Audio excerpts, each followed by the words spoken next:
Hello there guys, and welcome back to the channel. So in today's video we are gonna be playing Alliance War against HCAR. This is Alliance War number 4 and I'm a bit late uploading it because quite honestly, well, I don't have a good excuse. I just kind of forgot to upload it. Really did.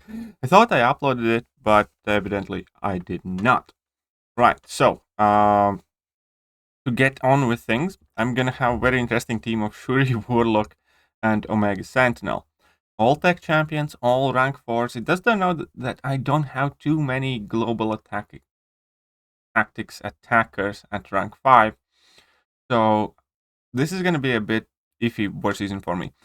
Anyhow, there is a very nasty story behind this Alliance War because we had a member basically go rogue. He ultimately died twice, freaked out, was told not to continue fighting until the plan is changed, which he was partially making for in the first place. And then he didn't listen to anybody, died 3 more times, and just rage quit the Alliance. So that was fun thing that definitely played a role in this war, but let's get it all done and started. I am lucky enough to be able to clear like all of my fights in one go, which I'm super happy with. I'm going to start on path 1 in section 1, and then we're going to move on to path 6 in section 2. First fight here, we're going to be going up against ManThing, and for that, I will be using my Omega Sentinel. That's personal space regeneration node, and for that, we can just use Omega Sentinel, keep a heal block on the entire time, and for most part, just make sure we do not eat a level 3. And fairly straightforward job, especially with the attack tactic helping me power drain ManThing consistently. Also, the fact that Omega Sentinel is immune to Nullify means that whatever pustules I do get on me cannot be popped, and they will expire naturally. So that kind of lets me know in advance when Mystic Dispersion is going to activate, so I can work around it. And overall, it's definitely quite a decent matchup. To be honest, I think, like, definitely Warlock could do this fight as well. I'm quite sure, but Omega Sentinel's better for it. So, that's what we're going to do. I probably should have switched on recall masteries for these fights, but I figured I would be fine because these are section 1 fights and there aren't like massive mega health pools here. So here I do have a couple of heal blocks. I probably shouldn't have even done this. I kind of went the sweaty tryhard way. I think the best way to carry on here would have been just, keep that heal block stance and phase active and don't stress out about getting like more incinerates on ManThing or anything else, and just carry on like that. So now I'm going for my level 2. That puts me up to 6 incinerates as long as I can get them paused. He was red for a moment there, but with power drain we can, drain his power back, especially because Omega Sentinel does have all of those armor ups. Some of my incinerates fell off, but that's fine. I go for another level 2, and yeah, that's pretty much the story of this match. Nothing too crazy. He nearly got to a level 3, but Omega Sentinel wouldn't have taken much damage from it regardless due to all of the armor ups, even if I didn't have Indestructible 3 boost. Next up we have Abomination with Reinvigorated Fury and Masochism over time. Here the best option is going to be Warlock, because Warlock is completely poison immune. And obviously we're going to be power draining him all the time, and infection is going to be up, and that also means that Masochism node isn't going to be much of an issue. It will be a bit annoying at times when I throw my special attacks, and it will trigger when I don't want it to, but for the most part, just like super easy fight. There's nothing to worry about here. Get to your level 2 and have a bit of fun with that, dropping those special attacks. As we can see, I'm going for level 2. I do have tech power boost on me that, gives me a sizable chunk of power back. Unfortunately, again, some of those armor breaks did end up getting shrugged off, but that's fine. Now I still get nearly a bar of power back, and that ManThing is just getting absolutely worked on. In the corner, we're never going to let that ManThing out of the corner. We have like 4 infections as well, so that power is dropping down very, very quickly. Okay, next fight, that is already going to be against this Storm with prowess build-up and superior special attacks and return policy. And for this, Omega Sentinel is going to be the perfect champion because, again, we do have more armor ups, and life is good. I'm gonna activate Invuln boost for this. And yeah, with the Meg Sentinel, this is extremely elementary fight. Again, I'm thinking, do I need a pre-fight? Sure, I believe I activated heal block pre-fight just so she can't get any willpower healing as I'm building up.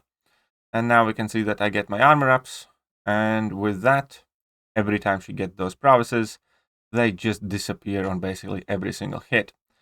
So with that taken care of, this fight really isn't dangerous, power gains under control, and if she doesn't have any prowesses or hardly any, then those special attacks will not do much damage anyways.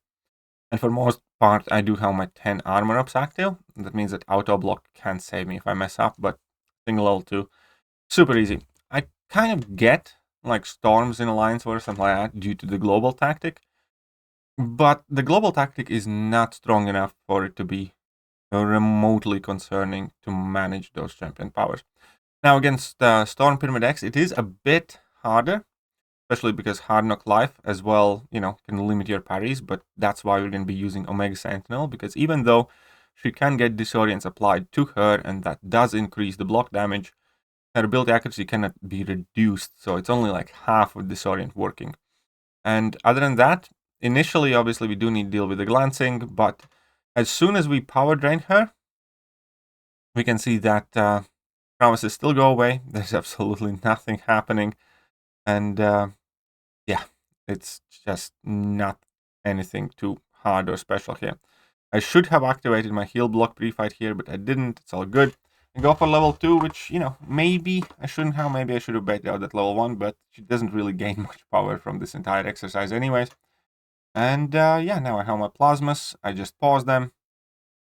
And I'm going to go for another level 2. Power drains full action. And I'm going to do the one thing that you normally should never do and push Storm to level 2. And the reason why I felt safe doing it is because, yeah, I have the power drain, and also because she never gets any prowess effects. And that means the level 2 is not going to be unblockable, and it won't do much damage to me at all. And next up, my final fight. My final fight is going to be actually quite a bit messy. I will make a couple of mistakes here. That's right. We have Mighty Charge, Crumbling Armor, Prowess Power, everything else. And I'm going to go in with Shuri, because Shuri is tremendously amazing counter for Atuma, due to the fact that she continuously applies shocks, so she manages the hydration, and also the fact that all of her hits are non-contact, so you don't take any damage back. Now, one thing against Atuma that I just can't explain it the best, but when you use a champion that you want Atuma to throw heavy attacks, he doesn't. And when you use a champion where I want Atuma to be hitting my block as much as possible, he just keeps throwing heavy attacks. And that's kind of the situation in this match, where because I do not get my armor up passives, it's not easy managing his power due to all of those prowess effects. And now he goes to level 3.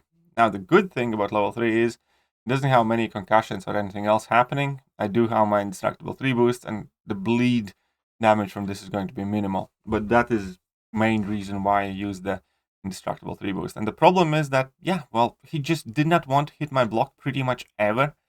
And now I finally do get an intercept. I do have my passive shocks putting in work, because Mighty Charge cannot purify the passive shocks. So those critical passive shocks are, as we can see, doing plenty of damage. Now I'm taking all of those hits in the block, and I just need to take more blocked hits if I want my prowess management. That's all I need to do. I just need more blocked hits, but he doesn't want to do it. Okay, so again, hits in block, sweet, but again, not quite enough. We do get rid of some promises, we do get an intercept, and now at this point the fight is pretty much over, because I have 24 passive shocks, and that Fury is active, and he's just going dead. But yeah, that's kind of like the annoying part that I have had, like, I think 2 or 3 times already in matches where Atuma just did not want to hit my block whenever I held it up, and that's why I couldn't really control power as well, and prowess effects as well as I would have wanted to. But ultimately, we still did fine. We ate that level 3, but we had indestructible 3 boost, so all of that stuff's good. And thankfully, we actually ended up winning this war, largely due to HC not having like the greatest performance, and the rest of our alliance did a relatively good job. But we did have one person effectively who gave away 5 deaths, and then again raged out of the alliance. And I must say, first and foremost, huge thank you to the officers who managed to sort out the situation, and we ended up still getting the full clear in that battle group. No fights were left undone, and they basically had to redo all the plan and everything else, and I can only imagine how stressful it was for them.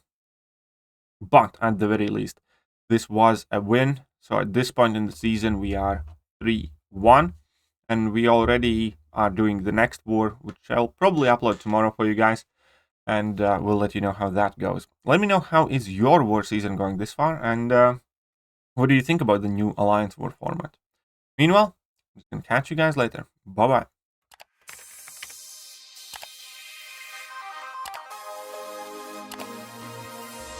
Hello there guys, and welcome back to the channel. So we have all the information about